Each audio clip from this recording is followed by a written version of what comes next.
Simple question ആണ്, very simple ആയിട്ട് ചെയ്യാൻ പറ്റുന്ന ക്വസ്റ്റ്യൻ ആണ്. സം ഓഫ് എന്ന് പറഞ്ഞാൽ ആഡ് ചെയ്യണം. കണ്ടോ, ആഡ് ചെയ്യണം. ഏതൊക്കെയാണ് ആഡ് ചെയ്യേണ്ടത്? ഫസ്റ്റ് എന്ന് പറഞ്ഞാൽ x1ഉം പിന്നെ ഏതുമാണ് ആഡ് ചെയ്യേണ്ടത്?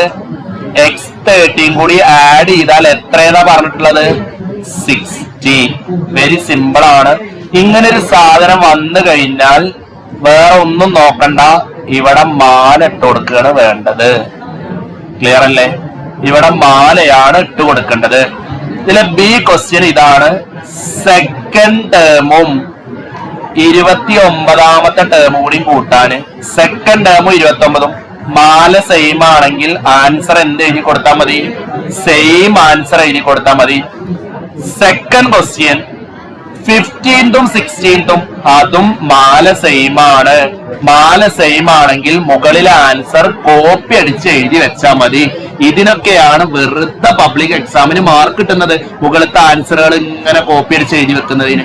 ഇത്രയും സിമ്പിൾ ആണിത്. ഇനി ഇതിലെ 30 ടേംസിന്റെ സമ്മ് ചോദിച്ചാൽ ഞാൻ നിങ്ങളോട് പറഞ്ഞിരുന്നു, 30 ആണ് ചോദിക്കുന്നതെങ്കിൽ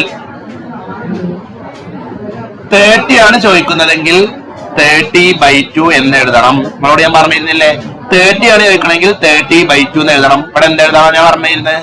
x1 x30 എന്ന് എഴുതണം. ഇങ്ങനെയല്ലേ പറഞ്ഞിരുന്നത്? 30/2 15. 30/2 എന്നുള്ളത് 15. 30/2 എന്ന് പറഞ്ഞാൽ എത്രയാണ്?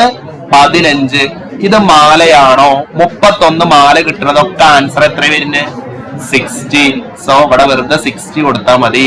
സോ 15 × 60 മൾട്ടിപ്ലൈ ചെയ്താൽ എത്ര ആൻസർ കിട്ടുക? 900 എന്ന് കിട്ടും. സിമ്പിൾ ക്വസ്റ്റ്യൻ ആണ്. സിമ്പിൾ എന്ന് പറഞ്ഞാൽ വെരി സിമ്പിൾ ആണ്. പെയർ സമ്മിൽ ചോദിക്കാൻ പറ്റിയ ഏറ്റവും സിമ്പിൾ ക്വസ്റ്റ്യൻ.